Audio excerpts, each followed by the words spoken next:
La première, c'est nous demandons un audit depuis 2 ans maintenant sur la déréglementation du système énergétique en France. C'est-à-dire que depuis 2 ans, nous demandons de faire un bilan objectif de la situation.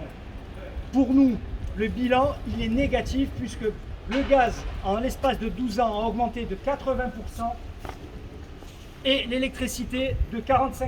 Et ce ne sont pas les prochaines hausses prévues en électricité et en gaz et qui vont venir démontrer le contraire. Donc, pour nous, le bilan, il est catastrophique. L'ouverture à la concurrence n'a pas contribué à faire baisser les prix, mais à les faire augmenter. Et qui s'est gavé au passage? Eh bien, certains petits amis de la majorité présidentielle. Et c'est ceux-là qu'il faut s'engager à dégager. Parce que la deuxième proposition, qui n'en est plus une, mais une exigence pour les salariés et une exigence pour les citoyens de ce pays, c'est de renationaliser le système énergétique en gaz et en électricité. Ça sera la seule réponse positive aux enjeux de la nation, que ce soit pour l'autonomie de la nation d'un point de vue énergétique, que ce soit aussi pour la péréquation tarifaire, que vous habitiez à Nice ou à Breil-sur-Roya, on doit pouvoir continuer à payer le même prix, que ce soit des prix où la TVA doit descendre à 5,5. Arrêtons les taxes sur les taxes, c'est une spécificité française. Il faut arrêter cela définitivement. Et la seule réponse de la transformation des entreprises en sociétés anonymes, de revenir en EPIC. C'est la seule solution. Alors aujourd'hui, on distribue à coups de milliards pour sauver les entreprises. Il suffirait de 4 milliards pour renationaliser l'électricité et le gaz. En 2021, il est prévu que Enedis fasse remonter 730 millions d'euros à l'actionnaire principal. GRDF, plus de 500 millions d'euros. 4 milliards d'euros pour renationaliser. Et pour que ça rapporte du blé à l'État. Et pour qu'on puisse diminuer la facture pour les entreprises et pour les usagers, pour les collectivités locales. Et cette renationalisation permettrait aussi de remettre les élus de la nation au centre des débats énergétiques. C'est-à-dire que la précarité énergétique, on l'a évoqué, mais la question de la transition écologique, vous croyez que Total, elle s'en occupe de la transition écologique? Non, c'est à la nation de pouvoir piloter cela, de pouvoir s'endetter sur plusieurs années pour pouvoir atteindre cet objectif de dépollution de la planète. C'est ce que nous voulons pour nos gamins, pour nos enfants, pour nos parents.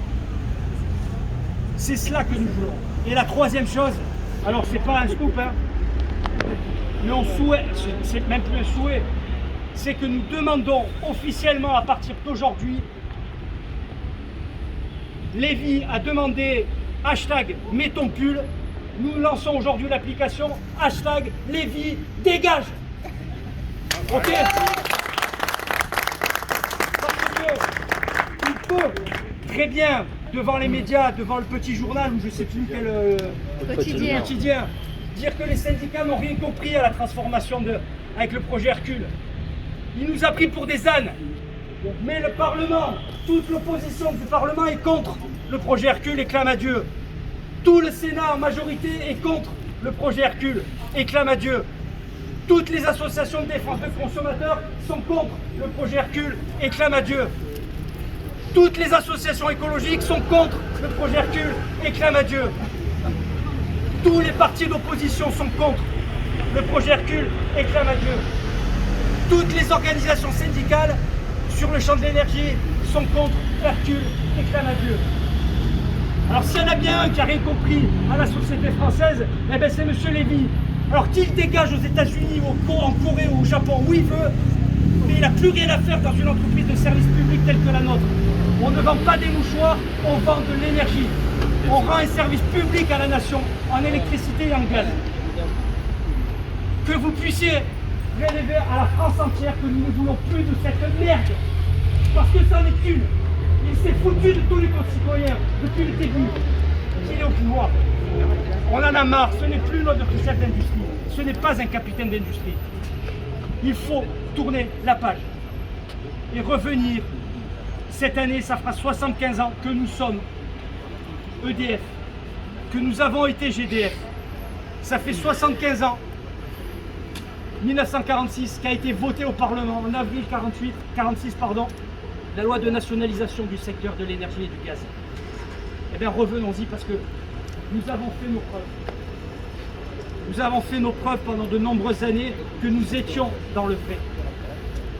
Il y avait des agences de proximité à Gorbel, il y avait des agences de proximité à l'Arenas, il y avait des agences de proximité à Notre-Dame, à Rissot, à Paillon, à Grappe, à Saint-Dalmas-de-Tende.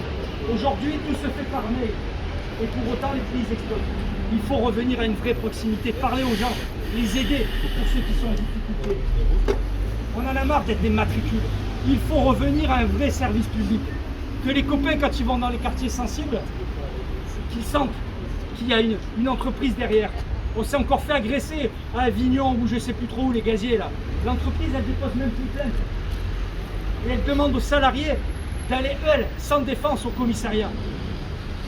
Nous avons des entreprises aujourd'hui qui sont complètement à l'ouest.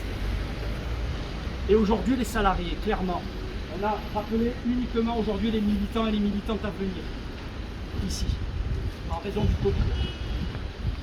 Aujourd'hui commence une grande campagne de communication à l'externe, où tous les quotidiens régionaux, alors il a fallu acheter une page, où on va communiquer sur le projet Hercule et bientôt sur le projet Clamadieu. Il faut que la population soit informée. Toute la population. Et moi je vous le dis très tranquillement, ce projet-là, moi je suis fier de faire partie de cette famille des industries électriques et gazières, parce qu'aujourd'hui on est venu voir un député de la nation.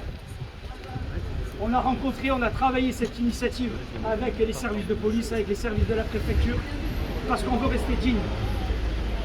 On ne veut pas être transformé comme des bandits. On a un message à faire passer. On va le faire passer. Et moi, je peux vous dire qu'on va gagner. On va gagner haut la main. Et c'est pas parce qu'ils retireront le projet Hercule, et je m'arrêterai là, parce que sinon j'en ai jusqu'à ce soir. Il va falloir enfoncer le clou. Il a redemandé, avec les dents, comme le disait Marcel Paul, aller chercher cette renationalisation de l'électricité et du gaz. Pour nos enfants, pour nos grands-parents, pour nos amis, pour ces personnes-là, pour nous, il faut qu'on aille faire entendre raison aux élus de la nation. Et si ça doit leur faire perdre les prochaines élections, il faut que le débat énergétique s'impose dans les élections régionales, départementales et les prochaines présidentielles.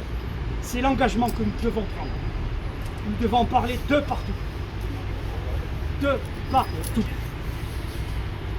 Et ce n'est pas aux Français, comme pouvait éventuellement l'estimer M. Roussel, de payer la facture d'incohérences et de décisions politiques qui ont été prises pendant des années. Ce n'est pas à nos familles, à nos amis de payer l'addition. Une autre voie est possible, ce n'est qu'un choix politique. Et s'il faut leur plier le bras, leur tordre le bras ou leur briser leur bras, dans la sémantique, on s'entend, on ira jusqu'au bout. En tous les cas, merci. Merci à vous.